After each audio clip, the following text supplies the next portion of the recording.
Di tengah jantung budaya Jawa yang syarat simbol, mitos, dan spiritualitas, ada satu pertanyaan yang terus menggema. Apakah kejawen bertentangan dengan Islam? Atau justru apakah kejawen memiliki kedekatan dengan dimensi batin dalam Islam, yaitu tasawuf? Kejawen sering dianggap sebagai warisan leluhur, jalan hidup, atau bahkan agama tersendiri oleh sebagian orang. Sementara di sisi lain, tasawuf adalah cabang spiritual dalam Islam yang mengajarkan pembersihan jiwa, pengenalan diri, dan kedekatan mutlak dengan Allah Subhanahu wa Ta'ala. Lalu, ketika keduanya membahas soal rasa, soal perjalanan jiwa, tentang asal dan tujuan hidup manusia, apakah itu sekadar kebetulan? Atau ada sesuatu yang lebih dalam yang menghubungkan kejawen dan tasawuf? Namun, sebelum kita terlalu cepat mengambil kesimpulan, mari kita sepakati satu hal. Jangan terburu-buru menghakimi. Video ini tidak bermaksud membenarkan hal yang salah atau menyesatkan apa yang lurus, tapi justru mengajak kita semua melihat dengan jernih, hati terbuka, dan akal yang tajam. Tonton video ini sampai akhir, agar Anda tidak salah paham, agar tidak terpotong-potong dalam memahami konteks, karena setiap bagian dari pembahasan ini saling berkaitan, dan hanya akan utuh jika Anda menyimaknya sepenuhnya. Mari kita mulai perjalanan ini dari akar terdalam. Apa itu kejawen? Dan bagaimana akar-akar spiritualnya tumbuh dalam budaya Jawa? Kejawen bukan sekedar adat istiadat, bukan pula agama resmi. Ia adalah cara pandang hidup. Ia hidup dalam keseharian orang Jawa, dari cara bicara, berpakaian, hingga cara bersikap terhadap alam semesta. Kata kejawen berasal dari kata Jawi atau Jawa, yang artinya adalah hal-hal yang berkaitan dengan kebudayaan dan falsafah hidup orang Jawa. Kejawen tidak memiliki kitab suci formal, tidak memiliki nabi atau rasul yang diakui secara universal, tapi ia kaya akan simbol, filsafat, dan laku batin. Kejawen lebih bersifat spiritual daripada dogmatis. Ia mengutamakan harmoni dengan alam atau biasa manunggaling alam lan manungsa, keseimbangan batin atau tepo sliro, dan pencarian makna hidup yang sejati. Dalam tradisi ini, manusia diyakini berasal dari sangkan paraning dumadi, asal mula manusia dari Tuhan dan kelak akan kembali kepadanya. Maka, kejawen sering membicarakan tentang perjalanan jiwa, tentang asal-muasal dan tujuan hidup, serta proses penyucian diri. Bukankah hal ini terdengar mirip dengan nilai-nilai tasawuf dalam Islam?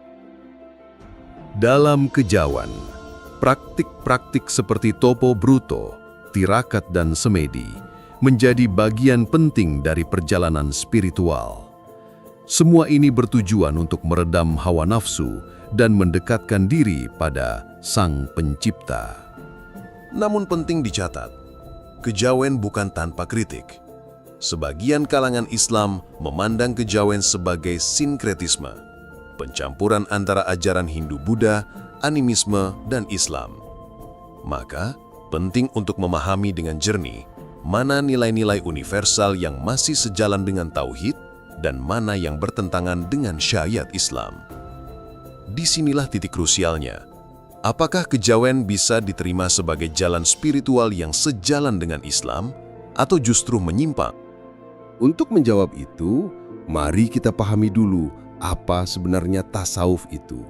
Bagaimana Islam memandang perjalanan spiritual batin dan bagaimana para sufi mengajarkan tentang makrifat dan cinta ilahi. Tasawuf bukan sekadar ibadah. Ia adalah upaya menyucikan hati, menghaluskan jiwa, dan meleburkan ego dalam lautan cinta kepada Allah. Tasawuf adalah cabang dalam Islam yang menekankan dimensi batin dan spiritual. Ia hadir bukan untuk mengganti syariat, tapi justru untuk menyempurnakan penghayatan terhadap syariat itu sendiri. Jika syariat adalah kulitnya, maka tasawuf adalah inti dan jiwanya. Para tokoh sufi seperti Al-Ghazali, Rumi, Ibnu Arabi, Syekh Abdul Qadir Al-Jailani, dan Imam Junaid Al-Baghdadi adalah contoh orang-orang yang mengajarkan bahwa tujuan hidup manusia adalah mengenal Allah secara hakiki melalui proses penyucian jiwa atau tazkiyatun nafs, zikir, dan laku spiritual. Inti ajaran tasawuf yaitu 1. Tazkiyatun nafs, membersihkan hati dari penyakit seperti riya, ujub, sombong, dan cinta dunia. 2. Zikir dan kontemplasi, mengingat Allah terus-menerus, bahkan dalam diam dan hening. 3. Mahabbah dan ma'rifah, mencintai Allah tanpa syarat dan mencapai ma'rifat atau pengetahuan batin tentangnya. 4. Fana dan baqa, meleburkan ego dalam kehadiran Allah lalu hidup dalam ketundukan penuh kepadanya. 5. Tarikat dan mursyid, menempuh jalan ruhani di bawah bimbingan guru spiritual. Dalam tasawuf, seorang hamba berusaha mendekat kepada Tuhannya tidak hanya dengan amal lahir, tapi juga dengan mencintai dan merindukannya setiap saat. Inilah jalan cinta dalam Islam. Tasawuf berkembang subur di dunia Islam, termasuk di Nusantara. Bahkan banyak ulama besar seperti Sunan Kalijaga, Syekh Siti Jenar, hingga Syekh Ahmad Mutamakin yang dikenal memadukan tasawuf dengan pendekatan budaya lokal, termasuk nilai-nilai Jawa. Disinilah titik temu menarik antara tasawuf dan kejawen.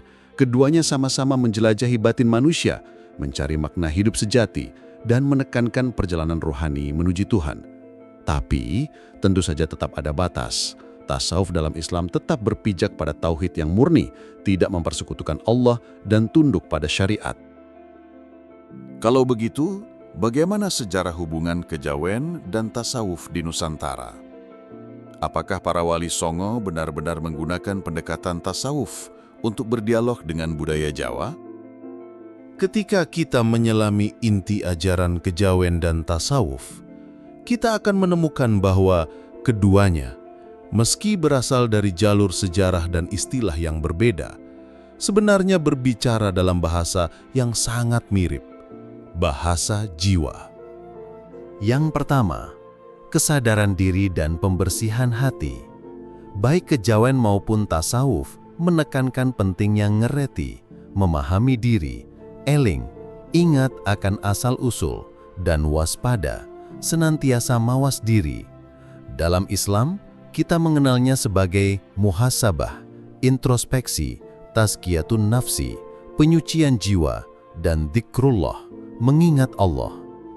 Barang siapa mengenal dirinya, maka ia akan mengenal Tuhannya. Hadis populer dalam dunia tasawuf yang maknanya senada dengan prinsip kejawen, sangkan paraning dumadi. Yang kedua, laku atau amalan rohani sebagai jalan kesadaran. Kejawen mengenal laku prihatim, tirakat, puasa mutih, semedi, tapa, dan sebagainya. Ini bukan sekedar ritual, melainkan bentuk latihan jiwa untuk meraih kejernihan batin dan pengendalian nafsu. Dalam tasawuf, dikenal konsep mujahadah atau perjuangan melawan hawa nafsu, riyadah atau latihan spiritual, dan halwat menyepi untuk mendekat kepada Allah. Bersihkanlah hatimu, maka engkau akan melihat cahaya Tuhan dalam dirimu. Yang ketiga, konektivitas antara manusia dan alam. Kejawen memandang alam bukan sekadar benda mati, tapi bagian dari kosmos spiritual yang harus dihormati. Alam adalah tanda-tanda Tuhan atau tanda-tanda ning urip, dan manusia harus menjaga harmoni dengannya. Tasawuf juga mengajarkan hal serupa. Seorang sufi memandang ciptaan Allah sebagai ayatulillah, tanda-tanda kebesarannya. Bahkan, alam adalah kitab terbuka selain Al-Quran. Di langit dan bumi terdapat tanda-tanda bagi orang-orang yang beriman. Surat Az-Zariyat ayat 20-21. Dan yang keempat adalah tujuan tertinggi, mencapai kemanunggalan rasa. Bagi orang kejawen, hidup adalah proses untuk kembali kepada asal. Hidup bukan sekadar menjalani, tapi memaknai. Ada kesadaran bahwa manusia bukan sekadar jasad, tapi ruh yang sedang menempuh jalan pulang. Tasawuf mengajarkan suluk, perjalanan spiritual menuju ma'rifatullah atau pengenalan terhadap Allah. Di puncaknya, ada yang disebut fana, lenyapnya ego dan kehendak pribadi di hadapan kehendak ilahi. Seorang sufi sejati adalah yang tidak lagi melihat dirinya, tapi hanya melihat Tuhan dalam segalanya. Inilah persinggungan nilai antara kejawen dan tasawuf. Meskipun berbeda dalam istilah, keduanya sesungguhnya mengajak manusia kembali mengenali fitrahnya sebagai makhluk ruhani yang sedang menempuh perjalanan kembali kepada Sang Pencipta. Dalam kejawen, dikenal satu ungkapan yang sangat dalam maknanya, sangkan paraning dumadi, asal dan tujuan keberadaan manusia. Kalimat ini bukan sekadar puisi budaya, tapi merupakan inti dari pencarian spiritual seorang Jawa sejati. Dari mana aku berasal? Untuk apa aku hidup? Kemana aku akan kembali? Dan jika kita tilik lebih dalam, ternyata pertanyaan ini adalah juga inti dari jalan tasawuf, sebuah perjalanan ruhani yang disebut oleh para sufi sebagai ma'rifatullah, mengenal Allah dengan sebenar-benarnya pengenalan. Konsep sangkan paraning dumadi dalam kejawen mengajarkan bahwa manusia berasal dari Tuhan dan akan kembali kepadanya. Tujuan hidup manusia bukan sekadar untuk memenuhi hawa nafsu duniawi, tapi untuk menyadari siapa dirinya yang sejati dan menyatu kembali dalam kehendak Tuhan. Dalam tasawuf, ada konsep fana yang artinya lebur diri dalam kehendak Allah, dan baka yang keabadian bersama Allah, yang pada dasarnya juga menegaskan bahwa manusia harus melepaskan identitas ego dan kembali kepada sumbernya, yaitu Allah Subhanahu wa Ta'ala. Jadi, meskipun dikemas dalam bahasa dan simbol yang berbeda, kejawen dan tasawuf berbicara soal satu hal yang sama, kesadaran akan asal dan tujuan hidup, perjalanan ruhani dari diri yang penuh ilusi menuju marifat dan ketunggalan eksistensial. Kejawen menyebutnya urip iku mung mampir ngombe, hidup hanya singgah sebentar.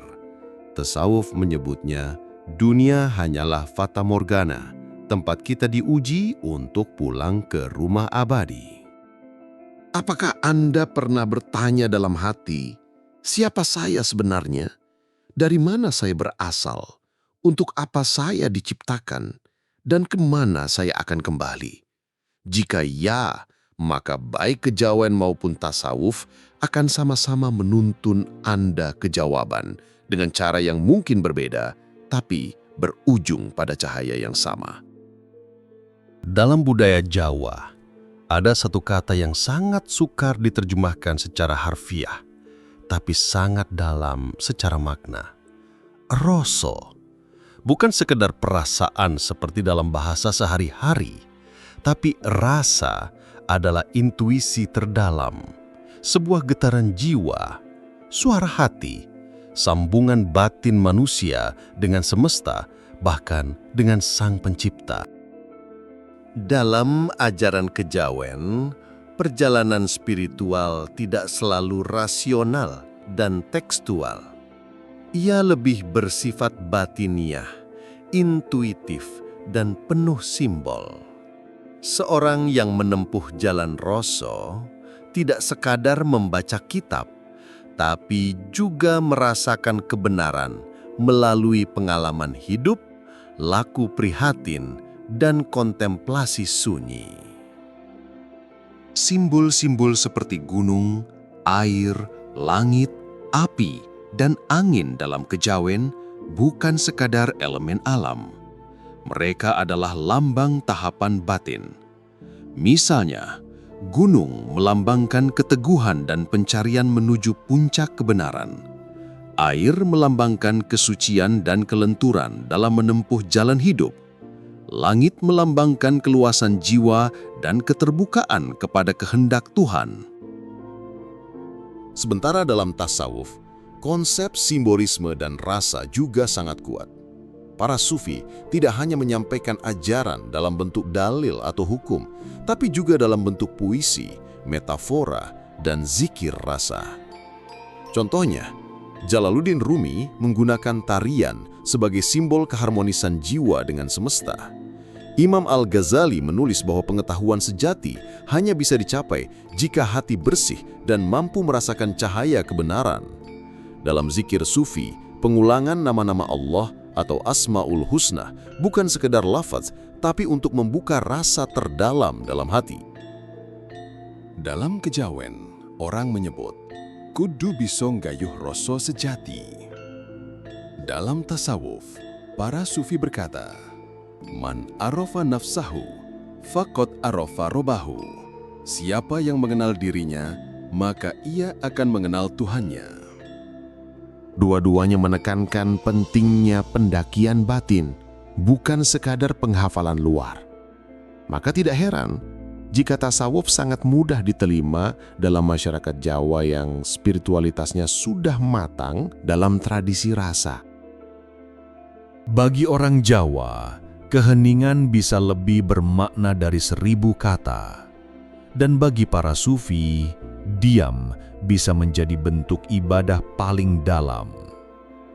Dua jalan sunyi, tapi menuju satu cahaya yang sama, Sang Maha Rasa. Dalam dunia kejawen dan tasawuf, ada satu hal yang tak bisa dipisahkan dari pencarian hakikat, laku. Bukan sekadar ritual, tapi ujian batin. Jalan sunyi yang ditempuh bukan dengan kekuatan fisik, tapi kekuatan jiwa. Dalam tradisi kejawen, topo adalah bentuk laku spiritual yang mengharuskan seseorang menjauh dari gemerlap dunia. Topo bukan hanya duduk diam di gua atau hutan, tapi menahan diri dari hawa nafsu, menjalani hidup sederhana, berpuasa, bertirakat, dan mengasah rasa. Beberapa jenis topo dalam tradisi kejawen. Topo ngalong yaitu berjaga di malam hari untuk tafakur. Topo kungkum yaitu berendam di sungai atau mata air sebagai bentuk penyucian diri. Topo mbisu adalah berdiam tanpa bicara selama waktu tertentu untuk melatih kesabaran dan mengasah pendengaran batin. Topong rame adalah hidup di tengah keramaian, namun menjaga hati tetap tenang dan tidak tergoda dunia. Tujuannya bukan untuk kekuatan supranatural, melainkan mencapai jati diri dan menyatu dengan sang sumber kehidupan, yaitu Gusti. Dalam tradisi tasawuf, konsep riyadhah adalah latihan spiritual yang bertujuan untuk membersihkan hati atau tazkiyatun nafs dan menaklukkan ego atau nafs. Beberapa bentuk riyadhah antara lain puasa sunnah dan wirid tertentu, zikir dan muraqabah atau kontemplasi atas kehadiran Allah, uzlah atau mengasingkan diri untuk fokus beribadah dan merenung, khalwat atau menyendiri dalam waktu tertentu di tempat sunyi, seperti para sufi zaman dulu. Riyadhah dilakukan bukan untuk mendapatkan kesaktian atau kelebihan, tetapi untuk menjadi manusia yang tunduk, bersih, dan dekat kepada Allah. Laku tapa dan riyadhah sama-sama mengajak manusia untuk menyepi, bukan karena membenci dunia, tetapi untuk mengenal dirinya sendiri dan Tuhannya. Baik kejawen maupun tasawuf menekankan bahwa perjalanan spiritual bukan untuk mencari dunia, tapi untuk mengenal hakikat kehidupan. Dalam laku itu, seseorang belajar tentang sabar, ikhlas, qanaah, dan ridho. Ia dibimbing untuk tidak terjebak pada bentuk lahiriah, tapi masuk ke kedalaman batin. Dalam sunyi, kita mengenal suara hati. Dalam sepi, kita bertemu dengan diri. Dan dalam kesendirian, kita mungkin justru menemukan Allah lebih dekat dari urat leher sendiri. Dalam laku spiritual kejawen, dikenal satu ungkapan yang sangat mendalam maknanya. Sepi ing pamrih, rame ing gawe.